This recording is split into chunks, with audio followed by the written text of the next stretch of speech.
Today I am showing you how I make a slow feeder dog bowl, and I did mess up one time, so you'll see how I fixed it as well.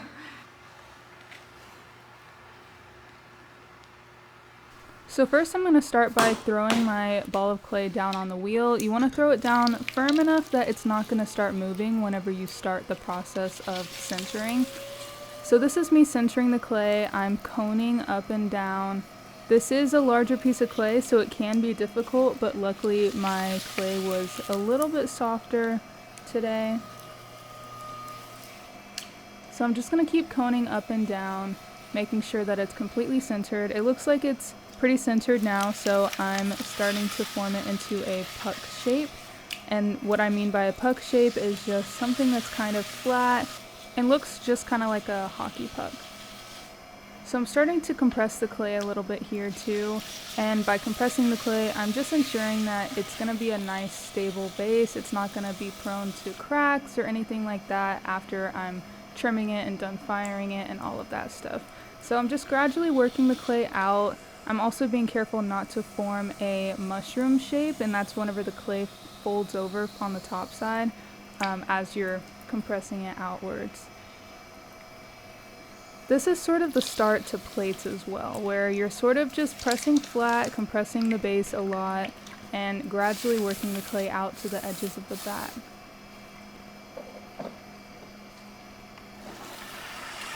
Now I'm just going to be cleaning up the bat here, scraping away any excess clay or slip, soaking up any water with my sponge, and then we're going to keep on compressing outwards. This can be kind of challenging, especially with your hands. Sometimes people use a rolling pin, like a wooden rolling pin, and compress the clay that way by just pressing straight down with the pin. But here I'm just using my hands.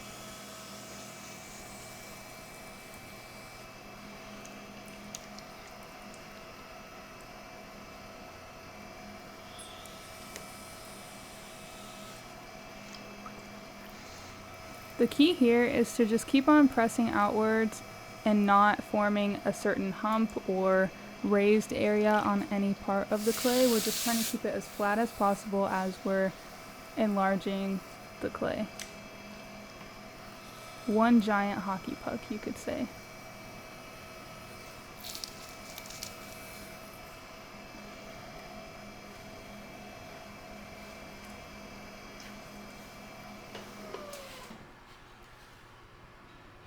Now I'm just measuring it. I'm making sure it's about standard to the other ones I've made in the past. Normally I do it anywhere between 8 and 9 inches in diameter. It's going to be a little bit bigger as you're throwing it as well, because the finished piece always shrinks a little bit from the size that you actually made. And now I'm going to start opening it up. So this is a little bit different from other pieces where I'm not really opening it up to create an inside per se, as if you're making a cup or anything like that, but I'm more just looking to make some ridges to fit all of the dog food in. Or cat, if you want to use it for a cat as well. But I'm just using my fingers to gradually make ridges. I can always make them a little bit deeper later. I can always clean up the ridges later, but for now I'm sort of just marking where I want these ridges to be and how wide I want each of them to be. So you can see the rims of all of these pieces are still not smooth, a little uneven, but that's completely fine right now. And you can see here as well where I start to mess up. The outer ring gets a little funky for a second. But it's okay because we can fix it. So I'm just taking off any of the excess clay that I have there, and then you will see that I'm going to just smooth it out, clean it up. A lot of things with pottery you can end up fixing. If anything's too far gone, it's normally not worth fixing, but in this case it worked out where I can kind of squeeze those two rims together to create one external rim, and then I'll eventually start cleaning everything else up from there.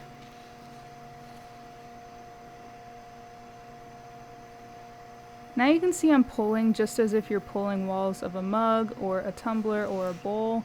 We're just pulling evenly, and I want to make the outer ring a little bit taller than the internal ones because that's going to be the external wall of our bowl. and we want it to be able to contain everything else that we put within. Now you can see where I'm making these ridges a little bit deeper, and at the same time I'm pulling each of the internal walls up a little bit. I've gotten a lot of feedback from people wanting the ridges to be deeper, that way it's even harder for their dog to get to their food. So that's what I'm trying to do here. Make sure it's truly a slow feed bowl that prevents dogs from gobbling everything down super quickly. You can see I'm also starting to clean up the ridges a little bit. So we're smoothing it out and they're not as rough anymore. And it's looking pretty good.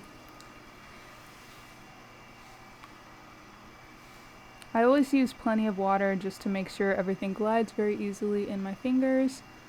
And then we also want to make sure each of the edges of the rims are smoothed out enough that there aren't any sharp pieces. Remember, dogs are going to be eating from these.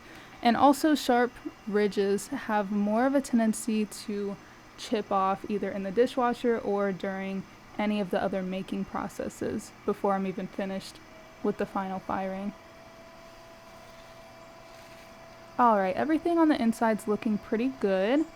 Now I'm just going to smooth out the outside a little bit more. And then this is a crucial step with all of my pottery. I always cut off the rim once I'm complete with the throwing process. I cut it off.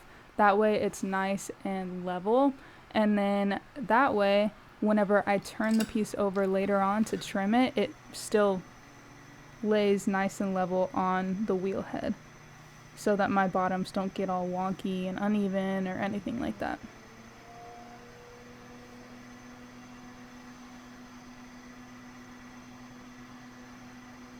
Now I'm just cleaning up some final touches, making sure there's no extra slip or clay pieces anywhere, no rough edges or corners.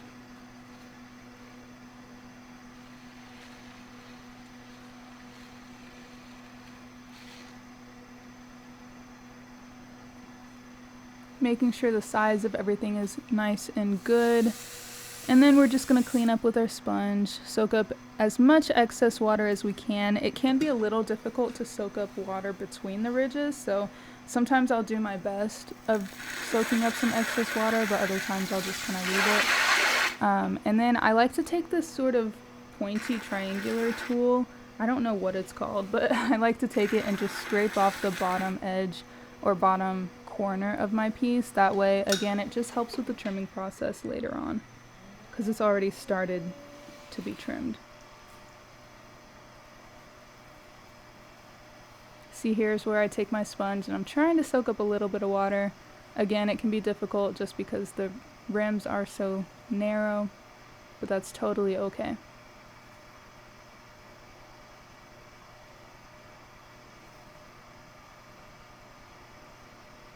Doing some finishing touches on the rims, making sure they're nice and smooth for our little animal friends. That's looking really good.